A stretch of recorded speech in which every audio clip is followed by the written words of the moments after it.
माझ्या लेकरा, मन शांत कर आणि डोक्यातील विचारांचे वादळ क्षणभर थांबव. आज तुझ्या मनाला छळणारा सर्वात मोठा प्रश्न मी घेऊन तुझ्यासमोर उभा आहे. ती व्यक्ती तुला मध्येच सोडून का गेली? ज्याच्यावर तू स्वतःच्या प्राणांपेक्षा जास्त विश्वास ठेवला होतास, त्यानेच तुझा विश्वासघात का केला? या प्रश्नाचे उत्तर शोधताना तू स्वतःला गुन्हेगार ठरवत आहेस आणि मनात सुडाची किंवा दुःखाची आग घेऊन जळत आहेस. पण आज या विश्वाचे एक अंतिम सत्य ऐक, जे ऐकल्यानंतर तुझ्या मनातील सर्व गोंधळ कायमचा नाहीसा होईल. या जगात कोणतीही व्यक्ती जेव्हा तुझ्या आयुष्यात येते, तेव्हा ती स्वतःच्या गरजेपोटी किंवा पूर्वकर्माच्या ऋणावरती येत असते. जोपर्यंत समोरच्या व्यक्तीचा स्वार्थ किंवा गरज पूर्ण होत असते, तोपर्यंत त्याच्या चेहऱ्यावर प्रेमाचा आणि निष्ठेचा मुखवटा असतो. पण जशी तिची गरज संपते किंवा तिला तुझ्यापेक्षा मोठा आमिषाचा मार्ग दिसतो, तसा तो मुखवटा गळून पडतो. ती व्यक्ती तुला सोडून गेली नाही, तर निसर्गाने तिचा खरा चेहरा तुझ्यासमोर उघडा केला आहे. आता नीट ऐक, या फसवणुकीच्या मागे कर्माचे कोणते मोठे चक्र काम करत होते. तुला असं वाटतं ना की तू समोरच्यासाठी सर्व काही केले, स्वतःचे सुख पणाला लावले, तरीही तुझ्याच नशिबात हा पडता काळ का आला? तर आज महाभारतातील एका अतिशय वेगळ्या प्रसंगाचे चिंतन कर. महापराक्रमी कर्ण हा दानशूर होता, निष्ठावंत होता आणि त्याच्याकडे अथांग शक्ती होती. पण तरीही त्याचा पराभव का झाला? कारण त्याने चुकीच्या माणसांची संगत निवडली होती. त्याने दुर्योधनाच्या कुटील नीतीवर डोळे झाकून विश्वास ठेवला होता. जेव्हा युद्धाची अंतिम वेळ आली, तेव्हा त्याच्या रथाचे चाक जमिनीमध्ये रुतले आणि ज्यांच्यासाठी त्याने आयुष्य पणाला लावले, त्यातील एकही जण त्याच्या मदतीला धावून आला नाही. हा प्रसंग तुला एक फार मोठी शिकवण देतो. जेव्हा तू चुकीच्या आणि स्वार्थी माणसांवर अथांग प्रेम करतोस आणि विश्वास ठेवतोस, तेव्हा निसर्ग तुझ्या जीवनरथाचे चाक असेच थांबवतो. ही फसवणूक तुझा पराभव करण्यासाठी आली नाही, तर तुला कर्माच्या चक्रातून मुक्त करण्यासाठी झाली आहे. ज्या व्यक्तीच्या जाण्याने तू आज हतबल झाला आहेस, ती व्यक्ती जर तुझ्या आयुष्यात तशीच राहिली असती, तर भविष्यात तुझा संपूर्ण विनाश निश्चित होता. हा विश्वासघात म्हणजे कुरुक्षेत्रावरील त्या चुकीच्या संगतीचा अंत आहे, जो तुझ्या चांगुलपणाला वाचवण्यासाठी मी स्वतः घडवून आणला आहे. आता या बदल्यात तुला काय मिळणार आहे ते पुढे समजून घे.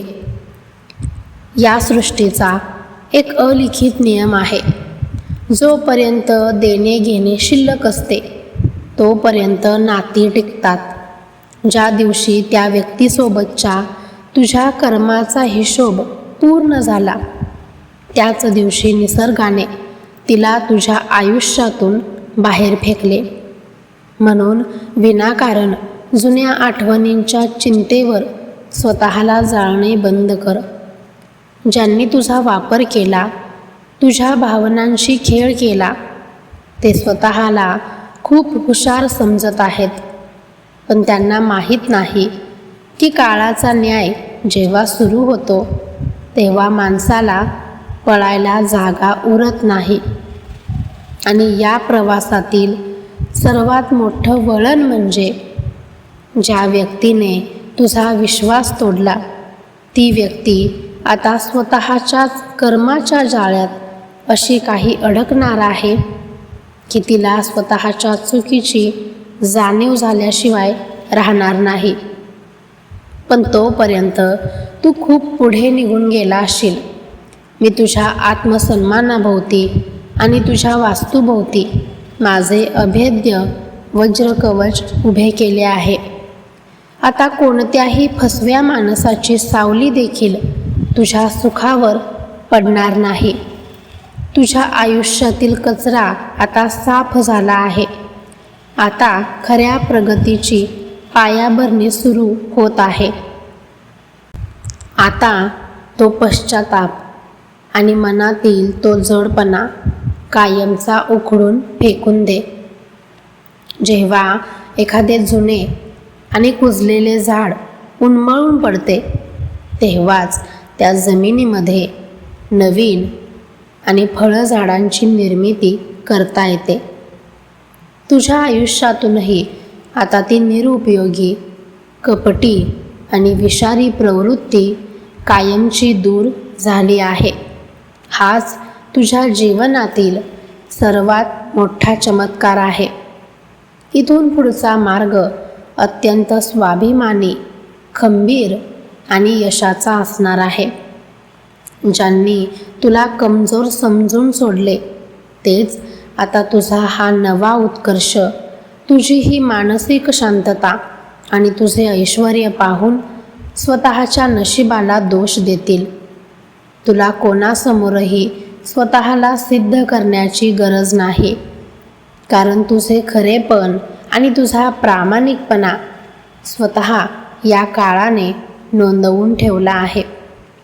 तू आजवर नात्यांमध्ये फक्त त्याग आणि प्रेम पेरत आला आहेस. आता नशिबाकडून त्याचे सुवर्ण फळ घेण्याची वेळ आली आहे. आता ऐक ते अंतिम महावचन जे तुला पूर्णपणे मुक्त करेल. आता एक दीर्घ आणि शांत श्वास घे आणि तुझ्या मनाच्या कोपऱ्यात दडलेला तो शेवटचा जडपणा, तो उरलेला भार देखील आत्ताच्या आत्ता माझ्या चरणांवर आणून सोडून दे. आज या प्रवासाच्या अंतिम टप्प्यावर मी तुला एक असे त्रिकालबाधित सत्य सांगणार आहे जे तुझ्या पुढील संपूर्ण आयुष्याचा पाया ठरेल. जोपर्यंत तू त्या व्यक्तीचा द्वेष करत राहशील, जोपर्यंत तुझ्या मनात तिच्याबद्दल राग असेल, तोपर्यंत तू नकळतपणे तुझ्या आयुष्याची ऊर्जा तिच्या चरणी अर्पण करत आहेस. कारण द्वेष हा माणसाला समोरच्या व्यक्तीशी मानसिकदृष्ट्या अधिक घट्ट बांधून ठेवतो. म्हणून आज या पावन क्षणी एक महासंकल्प कर. मनात कोणताही आकस न ठेवता फक्त एवढंच म्हण की मी त्या व्यक्तीला माझ्या आयुष्यातून पूर्णपणे मुक्त केले आहे आणि तिने केलेल्या कृत्यासाठी मी तिला क्षमा केली आहे. हा विचार मनात येताच बघ तुझ्या छातीवरचा केवढा मोठा डोंगर हलका होतो. क्षमा करणे हा दुबळेपणा नसतो, तर स्वतःला मानसिक गुलामगिरीतून मुक्त करण्याचा तो जगातील सर्वात मोठा आणि शक्तिशाली मार्ग आहे. ज्या क्षणी तू समोरच्याला मुक्त करतोस त्याच क्षणी ब्रह्मांडातील सर्व सकारात्मक शक्ती तुझ्या रिकाम्या झालेल्या झोळीत सुख, शांती आणि समृद्धी भरण्यासाठी धावून येतात. आजवर तू नात्यांच्या बाजारात फक्त आणि फक्त प्रामाणिकपणा वाटला आहेस. आता वेळ आली आहे या विश्वाकडून त्याचा चोख परतावा घेण्याची. तुझ्या आयुष्यातील दुःखाचा, अपमानाचा आणि फसवणुकीचा तो जुना अध्याय आता कायमचा बंद झाला आहे आणि त्यावर काळाने अंतिम मोहर उमटवली आहे. आता डोळे उघडून समोर पहा. तुझ्या नशिबाची एक नितांत सुंदर आणि दैवी सुवर्ण पहाट तुझी वाट पाहत उभी आहे. इथून पुढे जेव्हा जेव्हा तुला पुन्हा एकाकी वाटेल किंवा भूतकाळातील त्या जखमा पुन्हा सुळसुळू लागतील, तेव्हा विनाकारण स्वतःला दोष देत बसू नकोस. त्या नको असलेल्या विचारांना मनात थारा देण्याऐवजी फक्त शांत चित्ताने बसून अंतर्मनात श्री स्वामी समर्थ या महामंत्राचा अखंड उच्चार सुरू कर. या नामामध्ये एवढी प्रचंड ताकद आहे की ते तुझ्या सभोवतालच्या वातावरणातील प्रत्येक नकारात्मक कण जळवून खाक करेल आणि तुझ्या संपूर्ण वास्तूला एका अद्भुत चैतन्याने भरून टाकेल.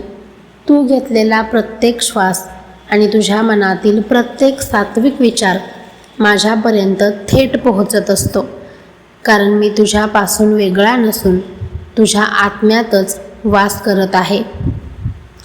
तुझा हा सुवर्णकाळ आणि हा राजयोग आता सुरू झाला असून तो त्रिकालबाधित राहील. तुझा स्वाभिमान, तुझे घर, तुझा परिवार आणि तुझे संपूर्ण भविष्य आता माझ्या या विस्तीर्ण छत्रछायेखाली पूर्णपणे सुरक्षित आणि संरक्षित आहे. जगातली कोणतीही कपटी बुद्धी आता तुझ्या सुखाला आणि तुझ्या प्रगतीला बाधा आणू शकणार नाही. हा या अक्कलकोटच्या माऊलीचा तुला थेट शब्द आहे. सदैव सुखी राहा, सदैव समृद्धी राहा आणि अत्यंत निर्भय राहा. भिवू नकोस, मी तुझ्या पाठीशी आहे.